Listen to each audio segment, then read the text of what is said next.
V1. Pull up, pull up, pull up. Terrain, terrain, pull up, terrain. Welcome to the Flight Safety Detectives. Hosts John Golia and Greg Fife, two of the world's most respected aviation safety experts, talk all things related to aviation and aerospace.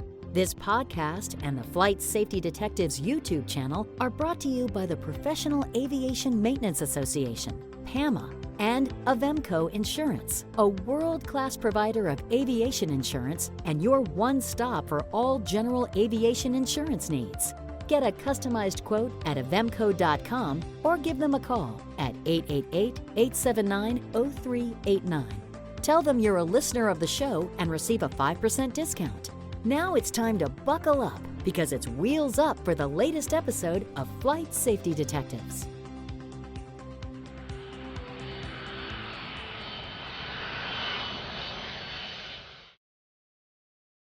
Well, hello, gentlemen. It is another episode of Flight Safety Detectives. Good to see you guys. I was doing a little traveling, and I know you guys are always traveling. So I'm always happy when the three of us can get together on the show.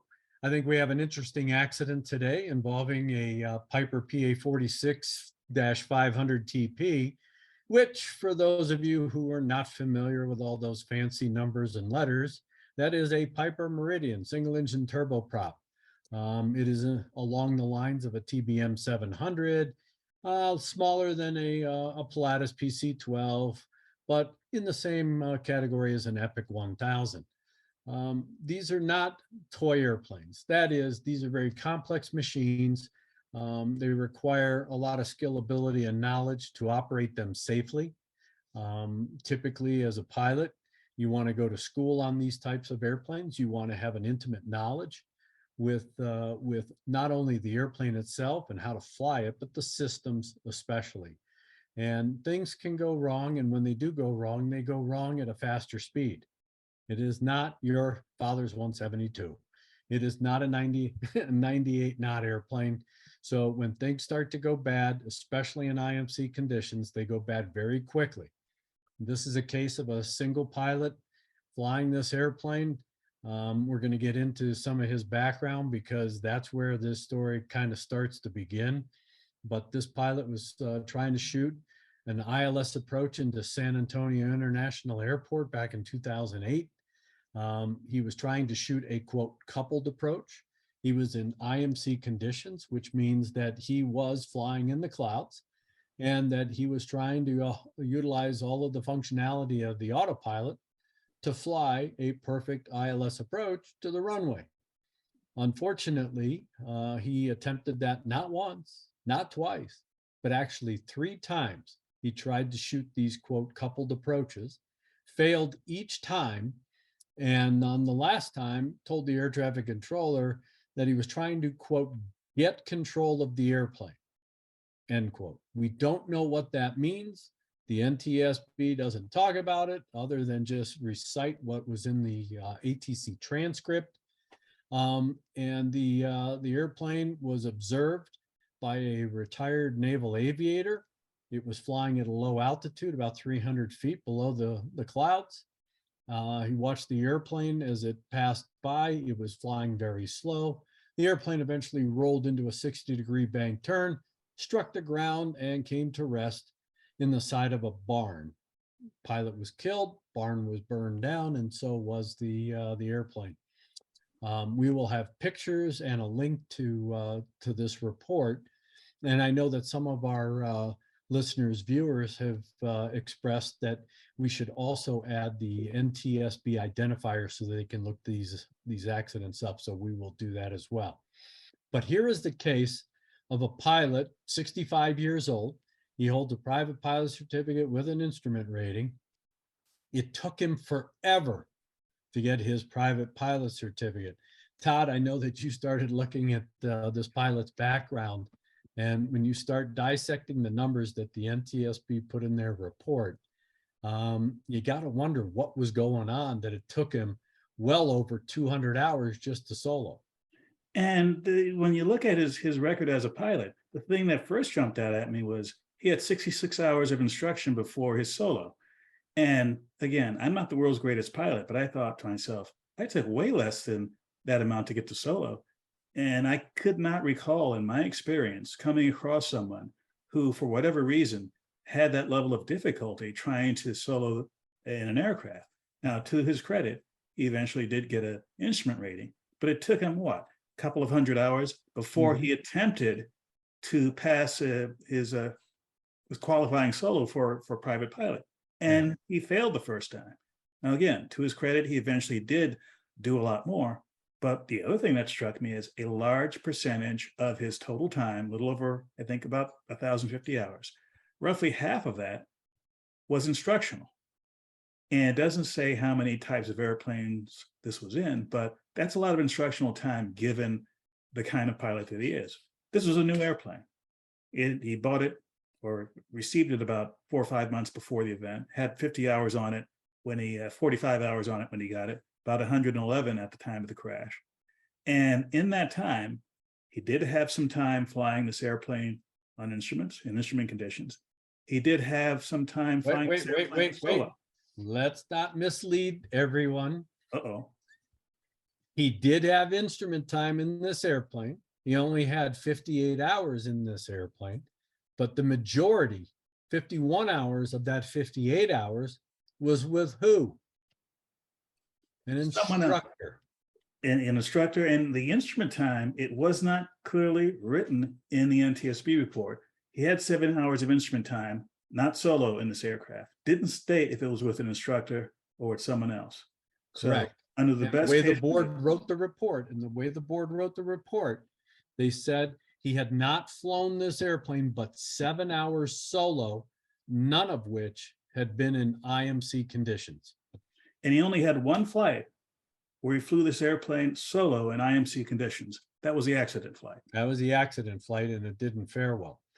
And so I know that you were scouring the internet for some of the social media comments, and you found a comment regarding a person that he had met, the pilot had met back in November, about a month and a half or so before the accident, who basically started the conversation and ended the conversation complaining about the airplane he just bought. And this was in November before this crash in the following January. This was another pilot. This was in Waco, that turns out to be the city that he took off from in the accident flight as well. But he overheard the conversation of the accident pilot complaining about his airplane, and they had a conversation afterwards. And if you look at the conversation, you think, my God, this is a squirrely airplane with all kinds of things wrong with it. If you look elsewhere in the report, you realize that this was a virtually brand new airplane. And it begged the question, given his history of, let's just say, taking a lot of training to get to whatever level of competence he had, and given this was a brand new airplane, given it was quite a bit more complex than your typical training aircraft, was it the pilot or was it the technology? NTSB didn't specifically say, but I'm leaning toward the pilot. And when you look at the way the NTSB wrote the report, they do identify, of course, the gentleman that you found that was talking about his conversation with the accident pilot, where he was complaining about the glass cockpit displays having gone out, pitch problems, a variety of things going on with his airplane. The NTSB did describe them in the report. John, I'm going to read you what they wrote, and I just want to get your feeling on what they wrote. It said, investigators reviewed the airplane's maintenance work orders. The airplane had repeatedly experienced pitch trim problems, including an instance of a runaway trim. The last work order, dated December 4, 2007, which is about 22 days before the accident, revealed two discrepancies. First, the pilot reported that while taxiing, the airplane's co-pilot primary flight display, PFD, had gone blank. Second, the pilot had observed the airplane's pitch trim arbitrarily move without input. Both discrepancies were signed off on December 4th of 2007 as, quote, no action taken, end quote. The work order noted that the PFD, quote, started working and continued to do so, end quote, and that a quote, upon relocating the aircraft from Waco to San Antonio, the trim system operated properly, and on a subsequent trip, it worked satisfactory, end quote. Now, given those write-ups, given those issues, how could you just write that off to no action taken? Well, the first thing you would say is, they didn't say no fault found. They didn't say that they checked it and everything appears to be working normally. So that would call into question whether they received, I'm not going to fix this at this time. It's a 91 operation. The pilot has control of what happens to his airplane. He's responsible for the airworthiness, not the maintenance department. So he very well could have instructed them to leave everything alone, that he'll go somewhere else and get it fixed, or fix it at a later date, or wait for it to screw up again. I mean, there's a lot of different justifications that he could say to them. But the bottom line is, just by the way they signed it off, they say that they didn't touch the airplane because the owner didn't want them to. Well, the question is, why did the NTSB write a diatribe as to who said what and how that airplane got back into service? Because they don't talk about it being returned to service. They have a, no action taken. Well, they had to have done something to try and identify, or at least identify these issues, or try to corroborate these issues that the pilot was talking about. So, I mean, okay, there was a work order. I mean, why isn't there a discussion? It just, I mean, these are critical. Now the guy's in IMC conditions. He's been complaining about all these problems, and he can't shoot a quote coupled approach. 1 and 1 is 3. It doesn't work that way. I mean, you got to ferret out all of these issues to see if there's any kind of context of these previous issues. So now this guy, for 22 days, has got a sick airplane, and he's doing this kind of flying with a sick airplane. It makes no sense, and it begs the question. I mean, well, did that have a contribution to this accident? Because the board doesn't talk about any of that as being a cause or a contributing factor, nor do they really put it to bed. We've complained before about NTSB reports not being as complete as they should be. And this one here is the poster child for incomplete reports. Just the fact that they had the work order. Who did the work? They should have talked to the people and got a statement over who did the work. What did they do? You know what, that as a maintenance person, a maintenance provider, if you go out to an airplane and look at a problem, the fact that you looked at it, you did something that's looking at it, needs to be recorded in the book. It's not there. Now, a lot of mechanics don't do that. In fairness to a lot of people don't do that. But that's a violation. That's a technical violation. You went out and did some troubleshooting and you did not record it. Right? And you made it. What determination did you make? If we assume, and I hate to do assumings because you know what that means, but if we assume for a minute that he did tell that FBO, no, I don't want to fix the airplane at this location at this point in time, they should have taken note of that a little stronger than what they did. At least on the work order, they should have put down what they did and that the owner refused repair. Yeah, exactly. They should have, attributed it to that. I've seen work orders, and so have you, John, where the mechanics who have troubleshot something saw that it was a possible safety of flight issue and made the note that they wouldn't return the airplane to service. Yes. Now, one other thing that struck me with that part of the report is, given this was a fairly new airplane, given that this pilot had a history of, let's just say, having challenges with getting his ratings, it begs the question, was there a pilot issue here? Was this pilot up to speed on this kind of aircraft? Simple question. He's been flying for about 1,000 hours. This is a fairly new airplane for him. Was this a brand new avionics kind of situation for him? Had he ever worked with this kind of avionics before? Also, the approach. This is an ILS approach that did not require an autopilot, yet he was insisting on using a coupled approach with an autopilot to land the aircraft. Does that suggest that perhaps he was not confident in the skills or did not have the skills to land at an IMC without yet letting the automation take over? When you Well, got that's only another 7 hours, Todd, in the airplane, none in IMC, and if this is the first time you're really learning how to use this stuff on your own, single pilot IFR flying is the hardest flying out there. And so now you got a guy who's not real proficient, most likely, not real competent, most likely. And then, oh, let's throw in one more factoid. All the drugs they found in this guy's system, to the point where there were a variety of different types of drugs that, according to the FAA, had they been disclosed when the pilot went for his medical, which he had just gone for a medical 6-7 months prior to the accident, failed to disclose these drugs on his medical. But had he done that, the FAA wrote a letter, put it in the docket that said that these would have been disqualifying drugs. So now you got a guy who's taking some drugs, some over the counter, some prescription, that one was for insomnia. So if you're taking drugs for insomnia and now you're going to go fly IFR, you're already tired. You've now created more tired because of the drugs. And then he was taking some other allergy type medicine, antihistamines, that makes you even more tired.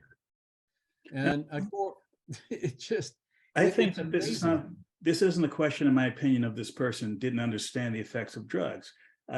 Looking at what little I could find about this gentleman, he apparently had a successful business. And as an undergraduate from an excellent university, he got an undergraduate degree in pharmacology. I'll just leave that hanging. Well, so You know, now you got a pilot. I'm wonder- sorry, John. I wonder if the NTSB investigators, when they got the drug letter from the FAA, just threw up their hands and just wrote it off. Because Well- it's clear that they didn't do the work that would normally be done in an accident report. Well, let's skip ahead and just see what the NTSB determined was the probable cause to try and answer that question, John. The NTSB, after writing basically a page and a half of nothing in a report, they didn't add any of the radar data into the docket. I sure would have liked to see the radar data to see if these, pitch issues that he had complained about show up in the data. Was he trying to shoot this?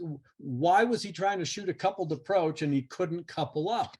Was it because of his ineptness, or was it because of some sort of issue with the avionics that he had complained of previously? The radar data could have given at least a clue, because if you start to see pitch oscillation somewhere, especially as you're trying to couple up, that might provide some sort of information. The other thing is, they never talk about his IFR flight plan. What was his alternate airport? I mean, you try to couple and shoot the approach the first time, he doesn't do it. He goes out, he's apparently able to hold a heading and an altitude. ATC apparently gets him back to a second time. He can't couple up the second time. And then he decides he's going to come back a third time. How many more times are you going to do this before somebody says, you got to go somewhere else? Or why don't you just hand fly the approach? Or, I don't understand why none of this is discussed. And of course, I know what the investigators, we don't know. Well, yeah, you can look at the flight plan and see if he actually filed an alternate. Was he actually legal to file or to fly this IFR flight? Because you have to have a legal alternate. Why didn't he go there? And talking to the air traffic controllers, there's nothing in the record that talks about, well, why didn't you suggest to him that he go do something else? Since apparently he was unsuccessful the first 2 times. And I know the air traffic controllers will say, well, we can't tell a pilot what to do. Yeah, but we've all been there where it's like, you can hint and hope. You can throw out suggestions. You can ask, what's the problem? Offer alternatives, do something. But it was obvious that this guy wasn't going to be successful in accomplishing what he was trying to do.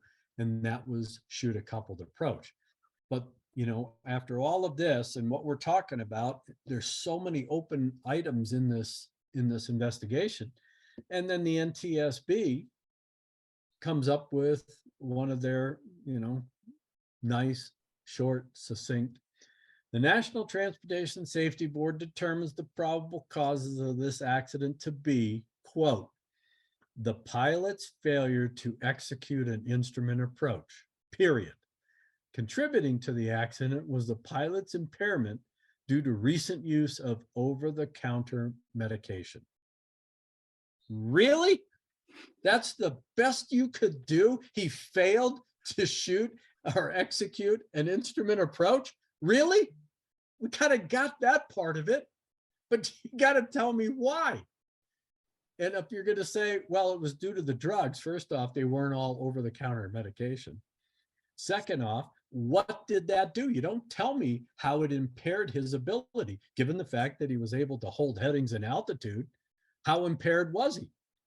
And apparently he came breaking out of the clouds at a low altitude because somebody actually saw the airplane. He slowed the airplane down. Did he get out below the clouds, get a visual cue on the airport and try to maneuver, trying to sneak in since he was down below the clouds and he actually could see something? Come on. I mean, yeah, this is circumstantial and, oh, we don't have any facts to back it up. Yeah, you do, because you can put together a very good picture of what was going on. Better than the pilot failed to execute an instrument approach. He did. No, he tried. He just was unsuccessful 3 times. It wasn't that he failed to execute. He just was unsuccessful the 3 times he tried. I wonder if this guy was flying the autopilot all the time to make up for efficiencies. Oh, John, you better believe it. It's obvious he didn't know how to fly. Right. So he's using it for all the easy stuff. Climb, hold altitude hold, set the heading. It's flying the airplane. But now he's coming down and he's entering a realm that he hasn't got a lot of experience in. And if you look, and that's why the radar data would have been important, because you can tell from the radar data how long he had been on the autopilot. And if he was trying to use the autopilot to make all the turns, to do the intercepts to the final approach and things like that. None of that's discussed. What was the airplane did partially burn, but they don't talk about, anything with regard to trying to identify what may have been going on. And you brought it up. You got to go to the maintenance facility and try and figure out, because, Todd brought it up. Was this a problem with him not understanding the avionics? And did they give him a little counseling and guidance and coaching? And that's why they have, the sign off of, we didn't do anything. Why? Because they educated the guy on, it's not a problem with your avionics, it's a problem with you. So an interview or two would have been very enlightening for that side of it. Just what they found in the cockpit. They didn't even document or record the documenting of the cockpit. Yeah, I mean, was it set up properly to actually execute the approach? It's obvious that he had to go missed. They don't talk about whether he actually got close to flying the approach success. I mean, as far as, within the prescribed limits, they don't talk about what happened at the time of missed approach or how he conducted his missed approach. And of course, being vectored back around. That's all important stuff. Was he all over the sky where the controller's having to work him, forever just to get him close to the final approach fix for the second and third approach? I mean, those are critical things. And then of course, radar data is going to be able to support all of those scenarios. Why did he get so low? Why did he pop out? Was he trying to maneuver? Did he get lost? Did he have situational awareness issues? I mean, it's obvious he lost the airplane because he got too slow. And it sounds like it stalled and came screaming out of the sky. I mean, these are the critical things. And we've talked about these types of accidents, gentlemen, in our previous shows. There's got to be an educational value to this. This is worthless. This is throwing words on a paper to document that, okay, you added a number to the database. But to search this accident, what safety benefit to the public out there, of course, the general aviation public out there, what do you get from this? Don't fly with drugs? Great. Now, the other thing, the report itself was the usual thing that people see. And we at this show constantly are talking about, hey, let's go to the public docket, see if there's something else there. There's usually something else there. So my message to the audience, if you're interested in any particular event, either one we cover or one that's of interest to you, take the time and effort to find that public docket in the NTSB database, because sometimes there's things that make you scratch your head and think twice about what they said in the report. Things that might look contradictory, or at least leads you to questions that maybe should be answered. Well, it's just frustrating. There are some, I think, some safety issues that could have been further developed. Again, I'd go back to who sold you this airplane? There's a number of facilities at San Antonio. It's apparent he took this airplane back to someone. Was it the organization that actually sold him the airplane? And again, Todd, I think if I remember right, you said that in that discussion that with that person back in November, he was having with the accident pilot. The accident pilot said, "I'm giving this airplane back. I don't want it anymore." I mean, that's key stuff. Where it's a new airplane. It's a new airplane. If this is a lemon, throw in the towel with this airplane because you got all these problems, then why are you still flying a sick airplane? And it begs the question I asked earlier. Is it the technology or is it the pilot? Yeah, because this airplane could have been so far technically advanced of his skill level that he blamed the airplane instead of himself. Well, isn't that human nature? Of course. Of course, it's hard to point the finger right here and say it was me. So, well, I think that, this was, again, lessons learned that were lost. I think that even these accidents, and while it's obvious, well, he was flying with drugs and, he didn't disclose them. Okay, we get back to the advisory circular that we've talked about on previous shows about aeronautical decision-making and the anti-authority. It's obvious this was anti-authority. He didn't disclose all those things he was required to disclose to get his medical. Now you have overconfidence in your own personal skills and abilities. Definitely overconfidence in having the airplane try to do things for you, except the airplane won't do what you want it to do if you don't know how to do it, and tell the airplane how to do it. So everything goes back to that advisory circular, and you can see these little traits in just about every accident. And that's why it is so important that you do a thorough and methodical investigation so that we can use these as learned lessons, because it comes back to what John preaches about at the end of every show, which we will talk about. But I know, gentlemen, these are the frustrating accidents that we all look at, shake our head and go, why did they even bother? Because there's no useful information except for guys like us to dissect it and ask questions. Why didn't they do this? Why didn't they look at this? So, well, with that, Todd, I will leave you with the second to the last word about this accident. Well, as a pilot who's trying to get his instrument rating, I hope that I take a reasonable amount of time to get to the next level. And if I find myself taking too much time, I got to ask myself the question, is it this material is too hard, or I'm not doing something right about studying this? When I'm flying my airplane, whatever that airplane is, if I have an opportunity to simulate what I'm doing in a real airplane before I fly the airplane, which I do all the time with my X-Plane 11, I'll do that, because, as much as I think I know about how the autopilot system works or how the other avionics work, I'm not going to know enough, because there's nuance, there's subtleties that I'm going to pick up on before I'm in the airplane. And John, I will leave you, the master of philosophy, our last words. Right. As always, you need to pre-plan your flight, right? Aeronautical decision-making. Before you leave the hotel or home, look at what you're going to do. Make sure it's prudent. Look at the weather.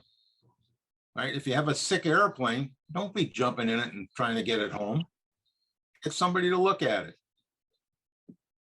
Get out to the airport, do it all again. Check the weather. When you get out to your airplane, do a good pre-flight.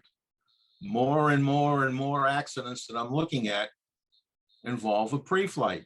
You know what? And there's a question that's been coming up in my mind is where has the FAA been on requiring the manufacturers to start with a basic pre-flight for their airplanes? There are so many manuals that I've been looking at that have zero information about a pre-flight in them. You know, can't you help the pilots by requiring the manufacturers to put a basic checklist together for things to look at? I mean, we have to have instructions for continued airworthiness that are given in the manual at the time the airplane is manufactured. Instruction for continued airworthiness be determined to be a pre-flight? Yeah, well, you got to give, you know, there are a lot of manuals, and a lot of the manufacturers do definitely put pre-flight guidance into their manuals. A lot of them are the later generation airplanes. You know, some of the older aircraft where just a pilot operating handbook, not necessarily an AFM or airplane flight manual or something like that. When it was published, they didn't have a lot of that guidance. People have developed it over the years. You can basically search it on the internet and find a decent checklist for darn near any airplane that is out there. But in this type of airplane, John, I agree, because one of the things, yeah, it is one thing to, you know, go in there. I mean, I flew this weekend, and yeah, when you turn on the battery switch and the Garmin 1000 fires up, and you're looking at certain aspects of the engine parameters and the fuel and oil and all that kind of stuff. But that's the extent really of the avionics pre-flight. And in this case, where a pilot like this is going to be highly dependent on the avionics, there may be a reason to have a better avionics pre-flight. It's one thing to go out and look at the airplane. Okay, great. But once I get in the airplane, I fire everything up. I run through system tests. Some of the manufacturers do have that pre-flight, and you go through a bit check and you make sure that everything is functioning. You hook the autopilot, or at least turn the autopilot on to make sure that the automation is talking to the autopilot and vice versa. It's obvious this guy had no clue. He's trying to do something with an airplane and with the automation that isn't going to work. And apparently it hasn't been working prior to him doing this. So these are the learning lessons. These are the things that are so important. And these are the things that the NTSB really should be focusing on to enhance aviation safety. Wouldn't it have been nice to have that information in this report? Yes. Wouldn't it have been nice? Yes, absolutely. Absolutely. And after you get out to the airplane and do your pre-flight, and you get off the ground, put that head of yours on a swivel. Again, the number of mid-airs, I mean, I haven't seen any this week, but we had one just a week ago. These mid-airs are just happening all too frequently, and all too frequently involving students. And sometimes even with a CFI in the airplane with them. So you've got to have that head on a swivel. You've got to know what's around you. Right? It's your life, you know, protect it. And with that, fly safe. Yeah, well, I forgot my fly safe. To listen or watch more episodes of this show, go to flightsafetydetectives.com, the Flight Safety Detectives YouTube channel, or your favorite place to listen to podcasts. To contact John and Greg about the show, send them an email at flightsafetydetectives@gmail.com. And remember, for aviation insurance needs, contact Avemco Insurance at avemco.com or give them a call at 888-879-0389. Mention Flight Safety Detectives and receive a 5% discount. Thanks for listening to the Flight Safety Detectives, and remember to always fly safe.